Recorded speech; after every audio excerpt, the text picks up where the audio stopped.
Abra seu coração e o seu espírito para a mensagem dessa noite.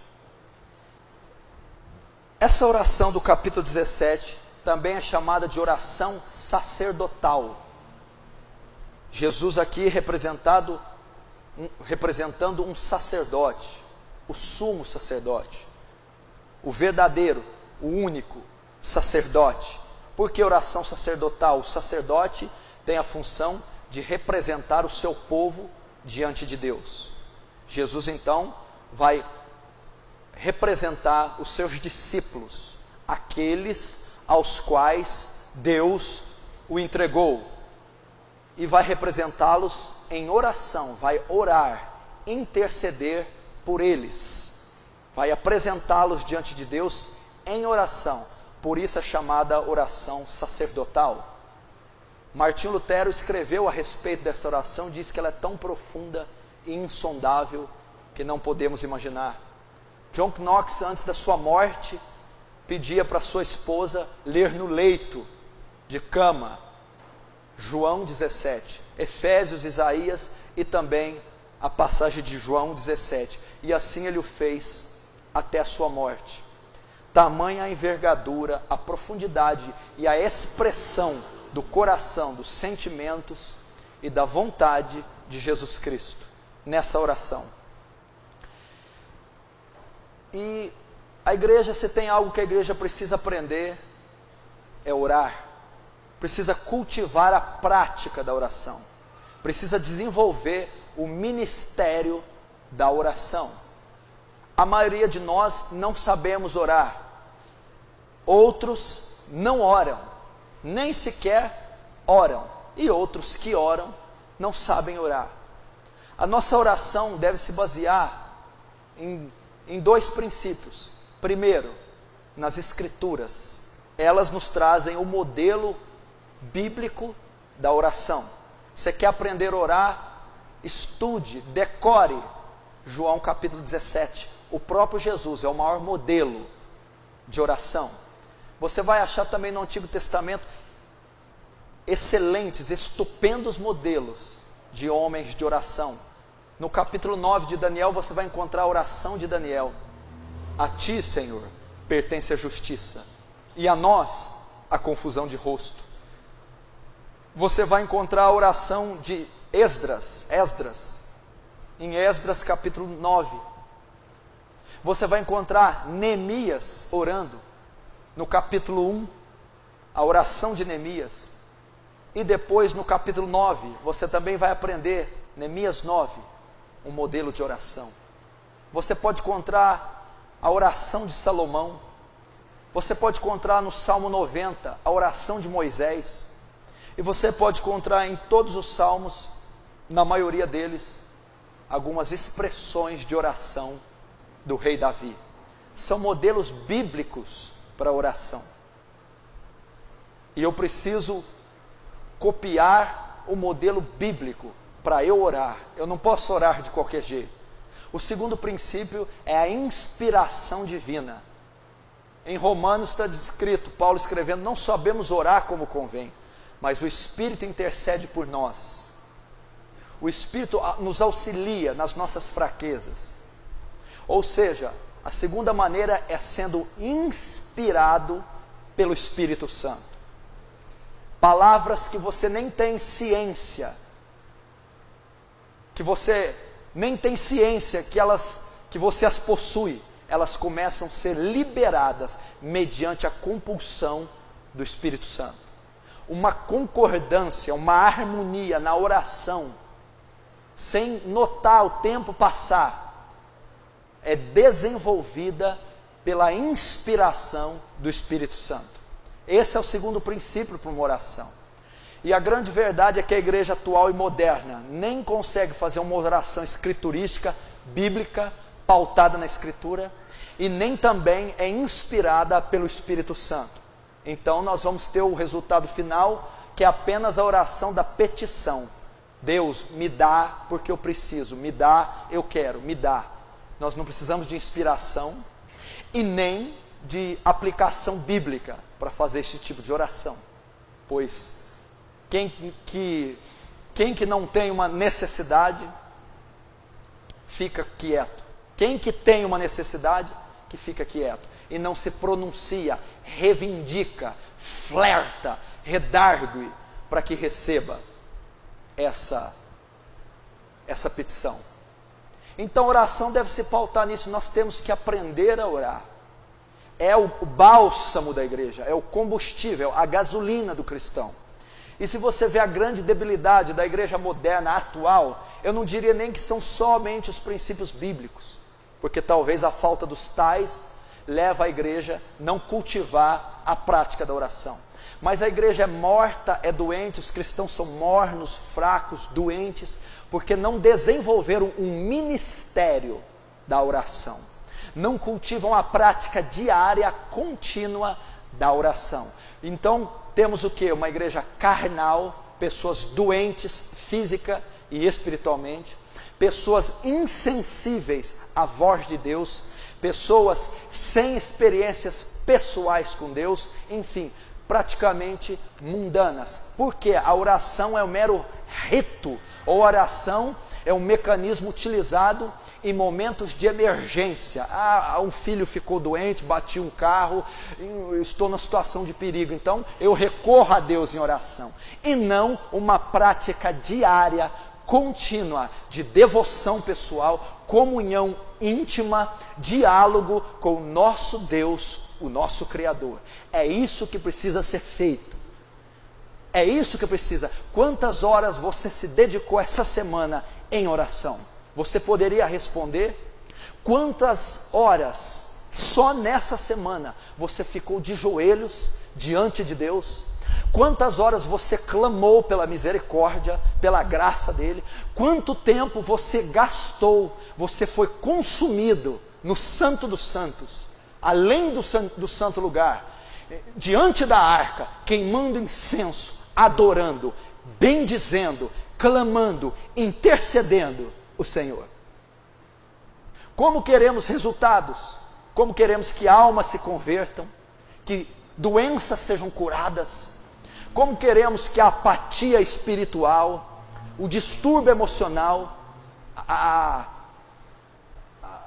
o domínio sobre determinado pecado ocorra se não temos vida de oração? Algumas pessoas só oram durante o culto, outras só oram 5 minutos antes de dormir, outras pessoas oram só em pensamento. Eu não vou dizer nem que é em espírito, é em pensamento. Pai, me ajuda. As pessoas não cultivam. Então você olha para os cristãos, eles são parecidos com a sociedade, com a cultura, parecidos com o mundo. Eles não se diferenciam. Os hábitos, as ações, a procedência deles diante de percalços e adversidades é semelhante às dos ímpios. Porque eles não têm revelações da graça, não têm inspirações divinas para determinadas situações. E por que não têm? Porque não ficam de joelhos diante dele. Logo vão tomar decisões carnais, ímpias e mundanas. A seguridade dessas pessoas está nos seus bolsos, no seu salário, no seu diploma, na graduação, nos bens que ele entesourou, e não na dependência de Deus, por falta de oração. Então, quando viemos a um domingo numa igreja, nós cumprimos um rito religioso. Passamos a semana inteira sem contato com Deus, a semana inteira vendo televisão, a semana inteira fechando negócio, comprando e vendendo, a semana inteira vivendo uma vida cultural, social, ímpia. E no domingo viemos prestar o culto ao Senhor, assim como as outras religiões prestam seus cultos, seja romana, seja espírita, seja kardecista, seja mórmon.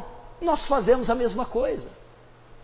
Mas nós não passamos, nós não cultivamos o nosso ministério pessoal com Deus. Você tem um ministério que é um ministério ímpar, individual, exclusivo, e ele é diferente do seu ministério com sua esposa, com seus filhos, com a congregação. É diferente do seu ministério no trabalho, na escola. Você tem um que é ímpar, particular, é o seu ministério com Deus. E esse não pode ser passado por cima de forma alguma, em hipótese alguma. De maneira nenhuma. Há tempo para acordar, há tempo para dormir, há tempo para almoçar, há tempo para trabalhar, há tempo para viajar, mas não há tempo separado, exclusivo, único para comunhão pessoal com Deus. Quanto tempo nos retiramos para ficar sós com Deus? Quantos da semana você se retirou? Não atendo o telefone, não fecho os negócios, não falo com ninguém, estou a sós com Deus. Fechei minha vida espiritual para balanço. A correria da vida, a ganância, a obsessão por conquistar algo, por ir e vir, por os dias de Noé, semelhante aos esses, comiam e bebiam, casavam-se e davam-se em casamento. Nós chegamos então com a nossa cota, nós chegamos aqui com o nosso currículo, com quantas horas de oração, quantos dias gastos, consumidos de joelhos diante de Deus, quanto tempo em comunhão com Deus. O que passar disso é balela. Quanto tempo? Não adianta tomarmos o banho, colocar nossa roupa e virmos aqui num domingo como meros religiosos, tentando obter alguma resposta de Deus, se essa não foi conquistada em luta durante o ano todo, lutando em oração. Nós não iremos receber. Nós vamos continuar vendo os mesmos versículos e tendo as mesmas revelações deles que tínhamos há 10 anos. Não virá algo novo da revelação. Nós continuaremos nos associar com aquelas pessoas que há anos estamos associando, relacionando, e elas não se converterão pelo nosso testemunho ou por qualquer outra forma, porque não passamos esses anos de joelhos por elas. Não ocorrerá. Precisamos cultivar. Jesus é o maior modelo de intercessão. Jesus, antes de escolher os 12 discípulos, os 12 apóstolos, subiu ao monte e passou a noite toda. Porque o Filho de Deus necessitaria orar? Porque o Filho de Deus tinha que orar. Se era imaculado, perfeito, era um com o Pai, tinha conexão aberta com o céu, para servir de modelo. Eu vos dei exemplo, para que assim como eu fiz, façai vós também. Se o Filho de Deus, impecável, cultivava assiduamente o ministério da oração, quanto mais nós, pecadores débeis, falhos, limitados, quanto mais nós. Então, passando a noite inteira orando, selecionou os 12 discípulos. Quantas decisões você toma, e antes de tomá-las, passa a madrugada toda orando, para que não cometa erros esdrúxulos. Quanto das suas viagens, visitas, negócios, propriedades, palavras, ações, são feitas depois de passar um longo período diante do trono da graça. Quantas? A oração. Então, se somos doentes, é porque não oramos. Eu não preciso inventar uma nova teologia, eu não preciso ter novas revelações. Se a palavra não mudar você, se ela não tirar você da zona de conforto, Jesus, todo o ministério nos 4 evangelhos, a eficácia foi pautada na oração, e subiu ao monte, esteve ali sozinho para orar. A igreja de Atos dos Apóstolos, antes de ser derramado o Espírito Santo, no capítulo 1, estavam reunidos todos os dias no templo, os apóstolos, assim como as mulheres. Depois do Pentecostes, eles iam à hora sexta, à hora nona, que era o período de oração no templo para orar. A Bíblia diz que Paulo, antes de batizar Lídia, foi procurar um lugar para oração. Cultivava o ministério da oração. Os feitos tremendos de Elias. E Elias orou com fervor, pedindo que não chovesse. E durante 3 anos e meio não choveu. E orou novamente pedindo que chovesse. Então choveu. Elias conseguiu que 2 fenômenos da natureza ocorressem pela sua oração. Primeiro, pediu que caísse fogo do céu, e a oração de Elias produziu fogo de Deus, consumiu o holocausto. Segundo, Elias pediu que chovesse, que a natureza produzisse água, chuva. Pela oração de Elias, caiu água.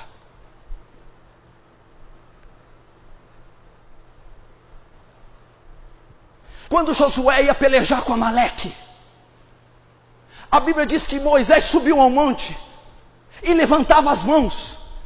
Quando Moisés levantava as mãos, Josué prevalecia, Israel.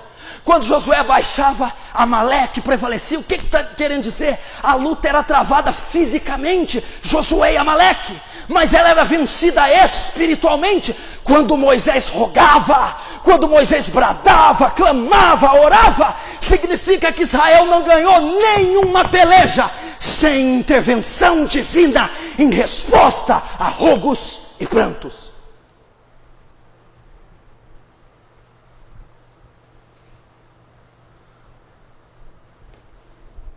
Quantos pais aqui que não são exemplos de oração para os seus filhos?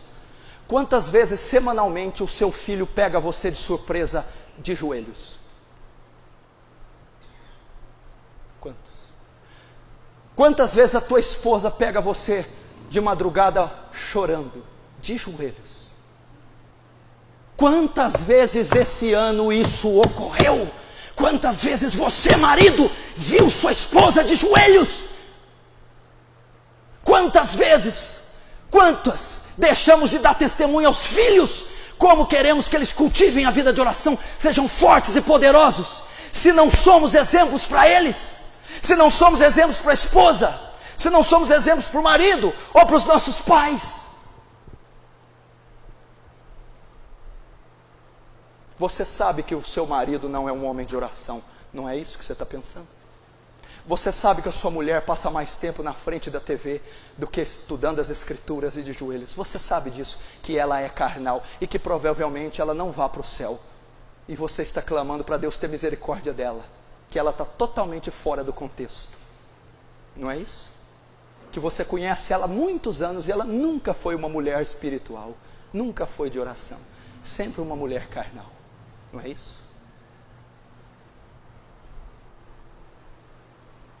Somos fracos por isso, porque ele disse, em verdade vos digo, que se tiverdes fé do tamanho de um grão de mostarda, e dizer para esse monte, lança daqui para o mar, será feito. Tudo que pedindo em oração, crendo, o receberei, para que o Pai seja glorificado no Filho. Até agora não tendes recebido nada, porque não pedis e recebeis. É oração. Como você acha que essas situações vão mudar? Como você acha que vai haver progresso, que algo vai ocorrer na sua vida?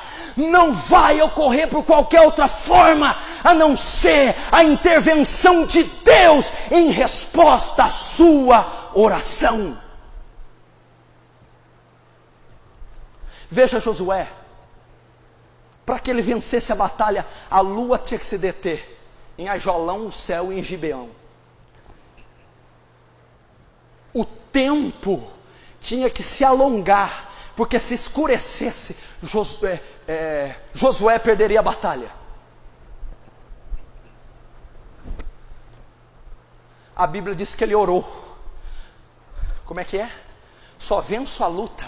Ele estava travando uma luta épica, clássica, histórica, ferrenha. Ele precisava mover uma montanha, precisava derrubar um exército inteiro. Não tinha outra solução, somente se o dia se estendesse. Sol para em Gibeão, lua em Ajalon. A Bíblia diz que o dia parou, o movimento de rotação e translação da terra cessou. Ouviu a ordem de um homem, cedeu, foi subjugada, se rendeu à oração de um homem. Porque Josué diz, pare tempo, pare sol, pare lua. Então o dia parou de contar.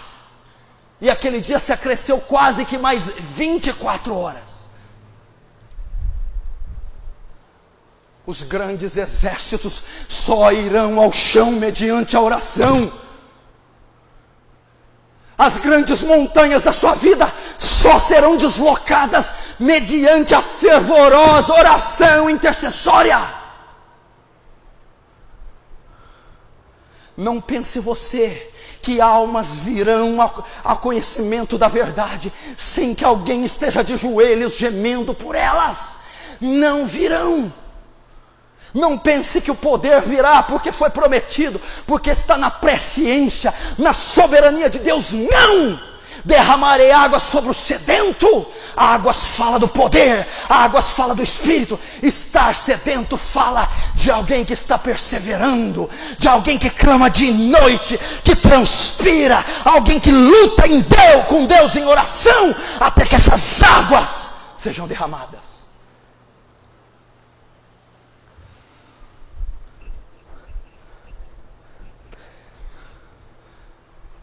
A igreja precisa deixar de conversa.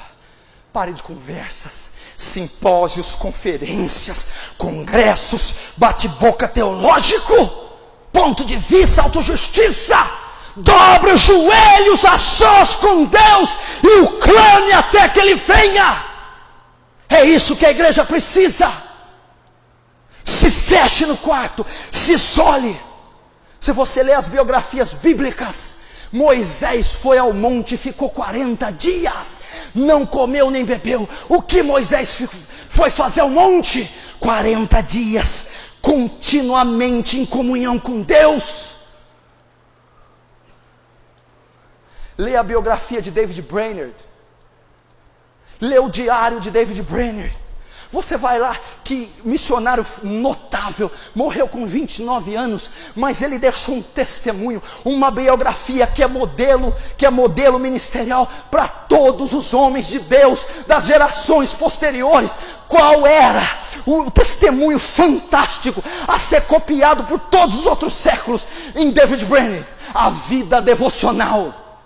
O quanto ele ficava de joelhos diante de Deus, o quanto ele jejuava, o quanto ia aos bosques, às florestas, para ficar a sós em orações e jejuns secretos com Deus.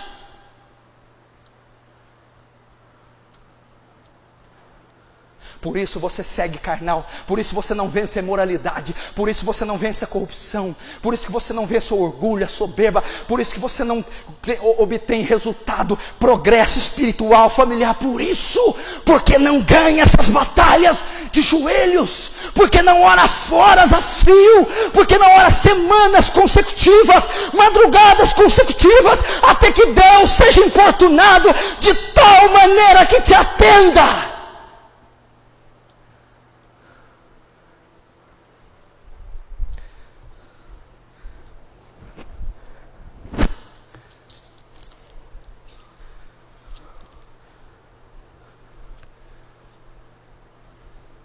Esse é o segredo.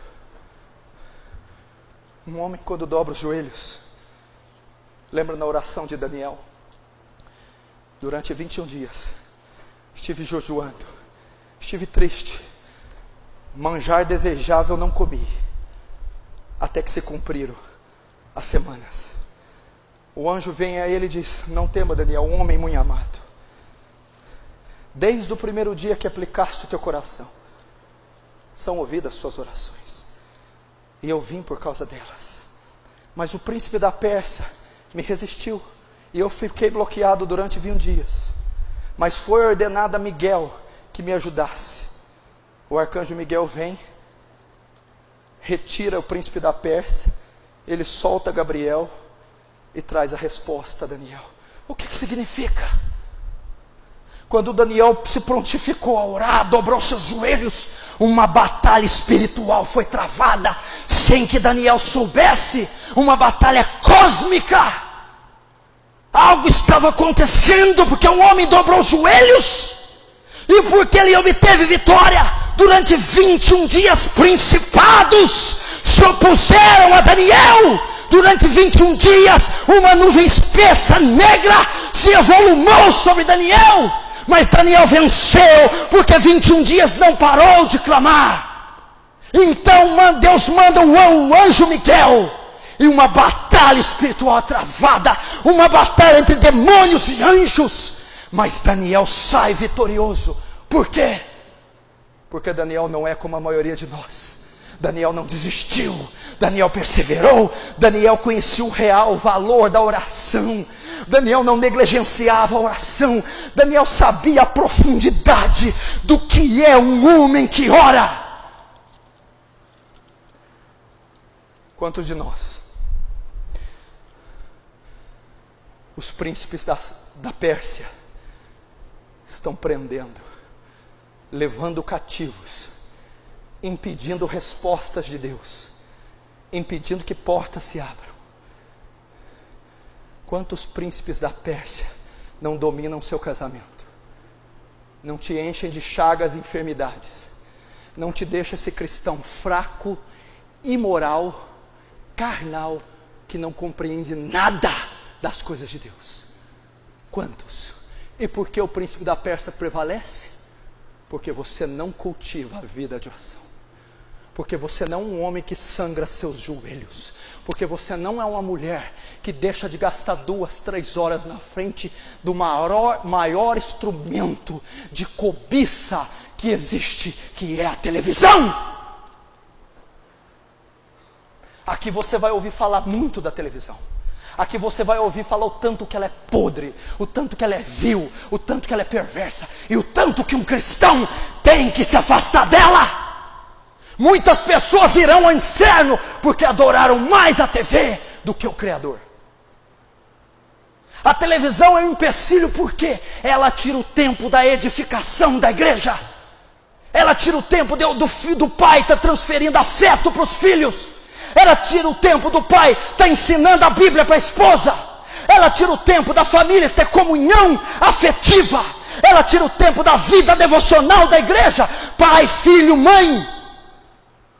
E ela não só tira esse tempo, como ela polui, como ela dissemina engano, destila veneno, como corrompe e transfere à nossa mente a filosofia do anticristo e da nova era.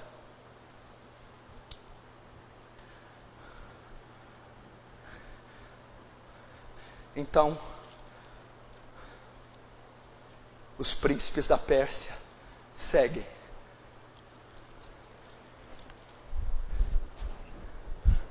Escravizando a igreja. Você acha que a juventude desse século sabe orar? Pede para eles mostrarem os joelhos deles aí para você. Pede para qualquer adolescente, jovem, levantar a calça. Olha os joelhos deles. Quanto tempo eles não passam na frente do videogame, da TV, da internet? Paqueras, futilidades, namoros, conversa torpe, carnal, ao invés de fazer como o jovem Davi, o jovem José, o jovem Sadraque, Mesaque e Abednego, os jovens, o jovem Estevão. Quantos não dominam essa arte? Estão entregues à imoralidade, fornicação, vaidade, soberba.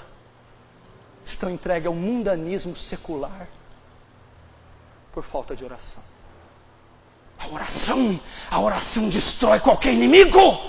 Não me diga que você tem uma chaga insolúvel. Não me diga que é um gigante que não caia. Não me diga que você nasceu com o pior pecado. Não há pecado, não há gigante, não há demônio, não há muralha que a oração não possa derrubar. Não há! Não há!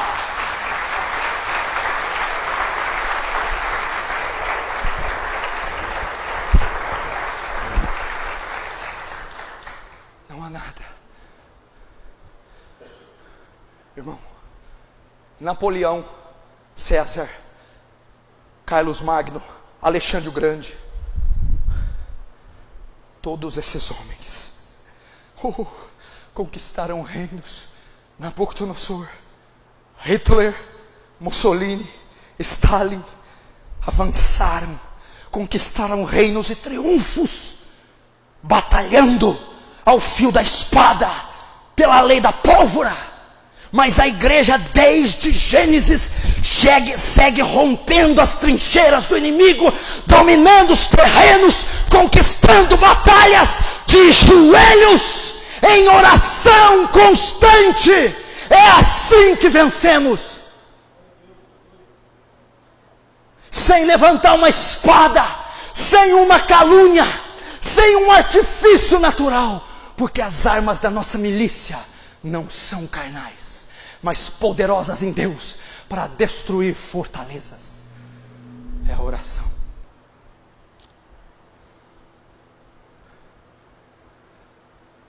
David Wilkerson, numa conferência, agora, com mais de quase 80 anos de idade, pastor da Times Square Church, autor do livro A Cruz e o Punhal. Nessa conferência ele não estava escalado para pregar, nem na qualquer preleção, mas Deus tocou nele e disse: vá lá. Então ele dá uma palavra de alguns minutos e disse assim: igreja, jovens, deleta teu Orkut, Facebook, sai da internet, sai da TV, sai do barulho, da parafernália eletrônica mundana, moderna. Tranque-se no seu quarto, fique a sós com Deus, busque a Deus, tenha comunhão com Deus, até que Ele se revele a você. E eu faço das palavras dEle as minhas para você essa noite.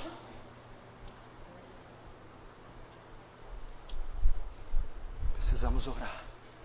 Quanto tempo faz que você não tem uma revelação nova de Deus? Quanto tempo faz que você não ouve a voz de Deus? Quanto tempo que você não recebe uma palavra ímpar, específica, absoluta e clara para a tua vida? Quanto tempo você não tem uma experiência transcendente, espiritual, pessoal com Deus? Quanto tempo você está andando com o óleo do motor sem trocar? Ferro com ferro, emperrado, seco, carnal, frio, por falta de oração. Quanto tempo? Quanto tempo você não sente o seu interior queimar, arder? Quanto tempo você não começou a orar? E quando olhou no relógio já tinha passado 3 horas. E você nem viu. Quanto tempo? Quanto tempo Ele não te consumiu na presença?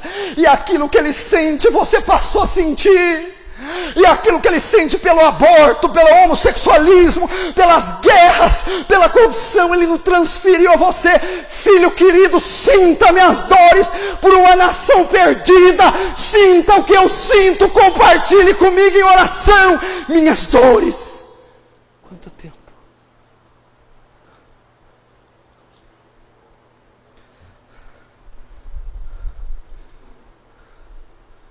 Quanto tempo? Oh Senhor, feche os seus olhos. Senhor, precisamos do Teu Espírito para levar isso à frente. Senhor, somos coniventes, acomodados, carnais, políticos, autojustos. Pai, é tão simples o que está sendo nos ensinado. É tão simples que o Senhor requer de nós. Que cultivemos a prática da oração. Que tenhamos comunhão contigo, como Teu Filho tinha. Que sejamos um com Teu Espírito, como Jesus era contigo. Senhor, tirado do livro de Zacarias, derrama em nós o espírito de súplicas, de ação de graças, de pranto. Coloque em nós o gemido, o choro que estava nos olhos e coração de Jeremias. Coloca, Senhor, o sentimento de Neemias quando viu o estado miserável de Jerusalém. Coloca Daniel quando se deparou, meu Pai, com a apostasia e governo de Nabucodonosor, e disse: ó Senhor, a ti pertence a justiça, mas a nós a confusão de rosto. Nós pecamos, fizemos o que era mal aos seus olhos, eu e meus pais. Deus, Espírito Santo, atua nessa hora. Espírito Santo, é só você que convence o homem do pecado, da justiça, do juízo. Espírito Santo, só você é capaz de causar gemidos, dores de parto, de despertar-nos para uma vida de oração. Só você, Espírito Santo, é capaz de nos pôr de joelhos.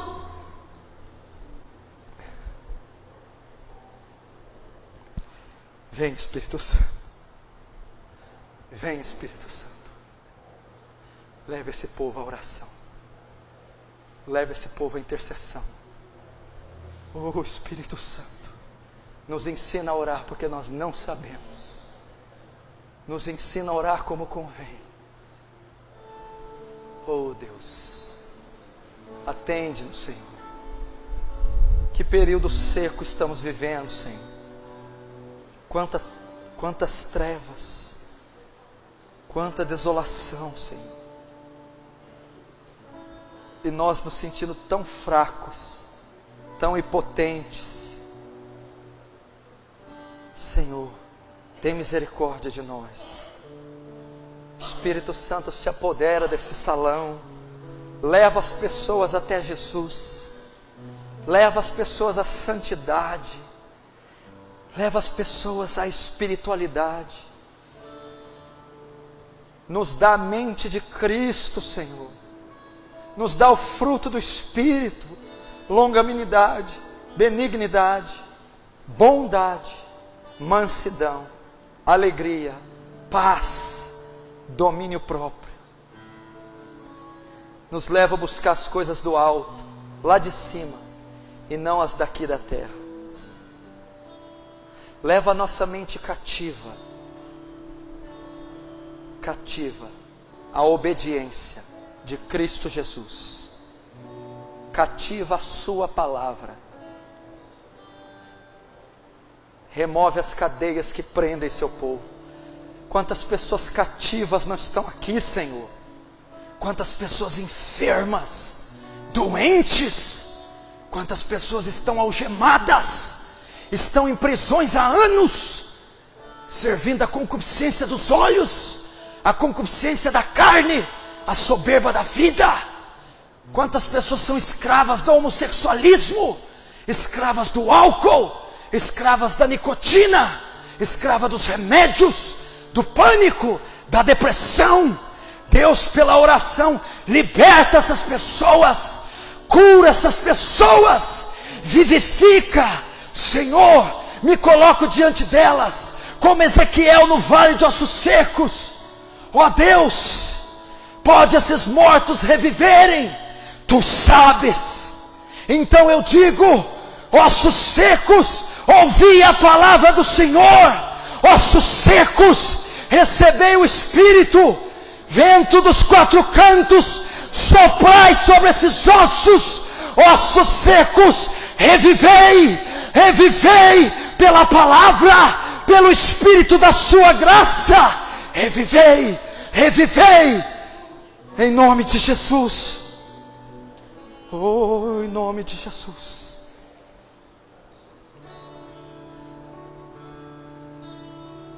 Pai, há abismos entre nós e o Senhor. Pai, há abismos entre nós e as portas abertas. Há abismos entre nós e a vitória, o triunfo, o progresso espiritual. Mas não há nenhum abismo que não possa ser transposto através da oração. E através da oração nós cremos e iremos transpor quaisquer abismos que se opuserem ante a igreja do Deus vivo, ante o teu povo que se chama pelo teu nome. Iremos avançar, iremos conquistar aquilo que o Senhor nos entregou através da oração.